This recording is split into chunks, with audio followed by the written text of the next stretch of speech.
good morning. Isang araw na naman po tayo dito sa Baguio. Ayan po, nandito kami ngayon sa hotel, restaurant.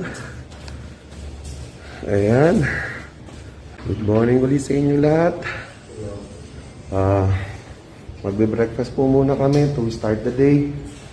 At kami po ay pupunta ng Atok, Benguet, kung nasan po ang mga farm ng vegetable at saka ng mga bulaklak. Yan guys, samahan nyo kami today. At maganda-ganda po yung ating pupuntahan at medyo malayo po dito sa Baguio. Mga 1.5 hours na biyahe po. Kaya guys, samahan nyo ulit kami ngayon. Breakfast po muna tayo guys.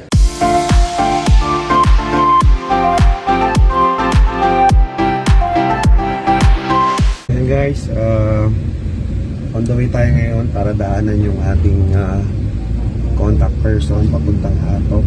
Siya po si Michelle Ginit. Isa po siyang nurse. Kaibigan po siya nung may-ari nung isa sa mga farm doon. Hi guys, ayan na po yung Amboklao Dam.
Atok, Benguet.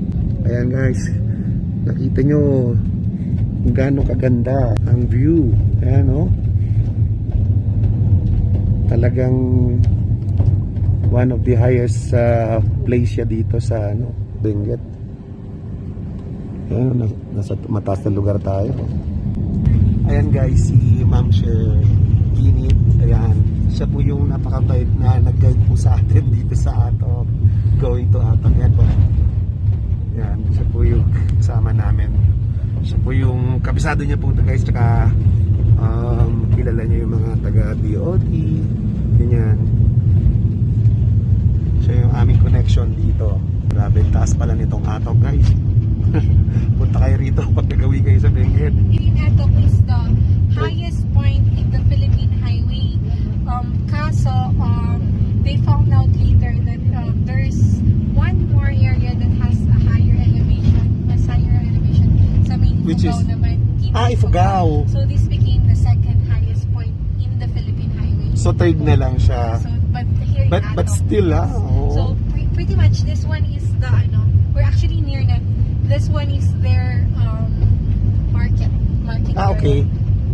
Market area. Yes, sir. Ayan guys, nasa market area na tayo ng Atok.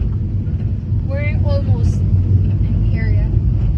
So I don't know if you saw the Northern Blossoms. Yun yung nagpatok noon sa social media. It's to your right. We will be Ito yung farm ma'am, Northern Blossoms. Northern Blossoms yun yung Farm. Yun yung nagano sa doon sa social media. That side. From there all the way to the other side.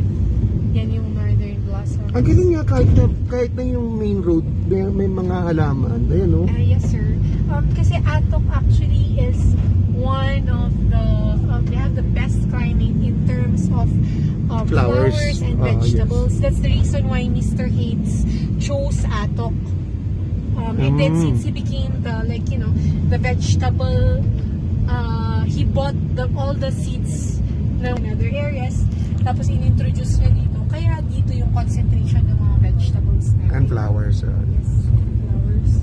So yan guys Alam nyo na kung saan nanggagaling yung mga magagandang bulaklak dyan sa Manila. Ito, to your left, yan din yung yan ang stopover ng mga buses. Galing to Bulat yan sa Sagada, Atok. Going to Ifugao, yan ang Atok. stopover nila. Okay. Riken Star. So once you, that's like an hour away from Baguio. So pag nandyan ka na, alam mo na that you're an hour away. Okay. You traveled 1 hour. Apo.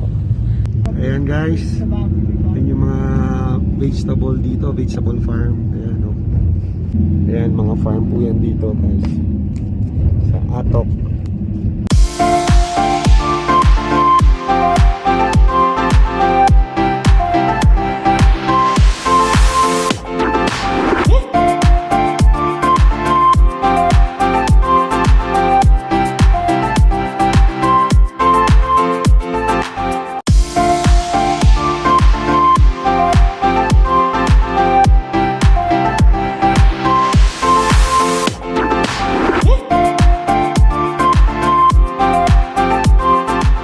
Ayan, touchdown na tayo ngayon dito sa Hates Place, Paway, Atok, Benguet.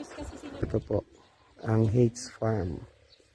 Ayan guys, ganda oh, daming bulaklak. Wala doon sa baba, puro flowers lahat yan. Doon naman sa taas, vegetables. Naglagay sila ng mga vegetables ngayon. So kay Mrs. Hates din yan yung sa taas? Sa kanila lahat yan. Magpipinsan kasi sila, so mula doon hanggang sa puro heats lahat.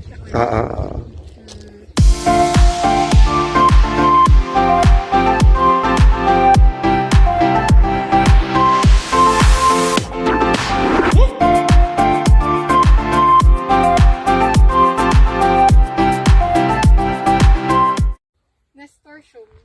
Yan ang alam ko kasi yan yung kinakain ko. Ayan yung kinain mo kanina? Edible siya. Ayan guys, edible daw yung bulaklak na yan, no? Ayun, kainin ko. Yung, bang kulay yan? Kulay red? Ayan guys, so, Marami na color. si Ma'am Sher, oh, kumakain ng Nasturtium. bulaklak. Di ba, ginagawa raw siyang, ng salad. Flower salad. Ayan guys, ang ganda ng lugar na to. Very colorful. Ayan, no, tong mga halaman na to, bulaklak. Parang hindi siya totoong bulaklak. Parang plastic lang siya, pero totoong bulaklak talaga. Ganda. Pwede ka Ayan. mag-sitting doon yan. Oo nga. By ito papalitan lahat yung flowers dito eh. So mapupuno lahat yan. So ibang bulaklak naman yung tatanim uli nila. Oo. Ito parang itong status na to, papalitan yan. Yung status, Mm, mapapalitan. I see. Pero yan yung kasi ang actually yan yung pinaka-sturdy na flower. Kahit 1 year pa yan. Mm-mm. Mag-ano. Ayan guys, ito yung ni-refer ng isa sa aming mga artista, si Miss Sue Ramirez. Ayan, ito po yung refer niya sa aming director na farm. Hates Farm po. Bali, ang may-ari po nito ay si Mrs. Susan Hates. Yan po ito po yung farm niya dito sa Atok.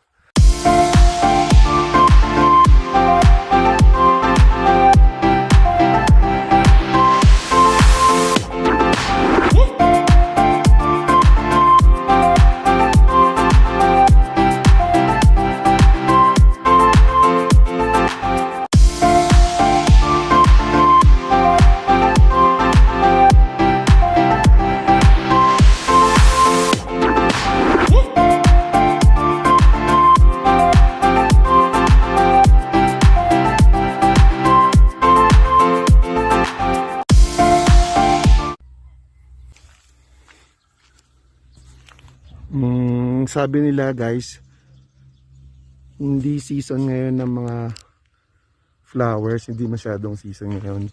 Meron man pero kokonti lang. Pero pag talagang season daw talaga, ang ganda raw tignan tong lugar na to. Puro bulaklak. Bali ang season daw ngayon dito ay yun nga yung vegetables. Mga prutas, mga gulay. Yan ang season ngayon. Ayan. Ayan guys, oh. Tapitan pa natin yung sa kanilang vegetable.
Lunch po kami ngayon.